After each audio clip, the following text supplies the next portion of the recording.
Hello বন্ধুরা, আমার channel suspend করেছে এরকম একটি নোটিশ এসছে।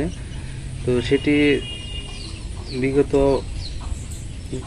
মাসে আমার চ্যানেলটি রিউজ কন্টেন্ট আসে, তখন সেটি আমি রিঅ্যাপ্লাই করি। রিঅ্যাপ্লাই করার পর সেটি ইউটিউব টিম সেটি গ্রহণযোগ্যতা মনে করে না এবং সেটিকে রিভিউ করে পুনরায় 3 মাসের রিঅ্যাপ্লাই করার জন্য আমাকে বলছিল এবং আমার চ্যানেলে যে সমস্ত ভিডিও রয়েছে সেগুলো ডিলিট করার জন্য বলছিল।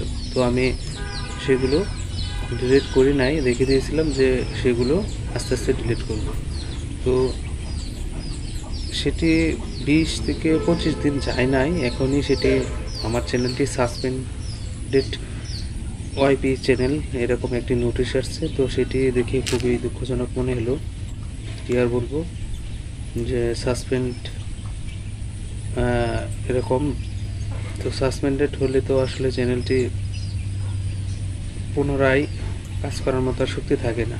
তো কি বলবো, কপিরাইট কাজ করলে অনেক সতর্কতা। তো কপিরাইট নিয়ে কাজ করবেন দেখে শুনে বুঝে তারপর, কারণ একটি নির্দিষ্ট সময়ে যখন সেটি নিয়ে যায় তখন খুবই খারাপ, কারণ সেখানে অনেক পরিশ্রম থাকে, বছরের উপর বছর পরিশ্রম থাকে, রাতদিনে পরিশ্রম থাকে, একটি ইনকামের আশায় সবাই কাজ করে।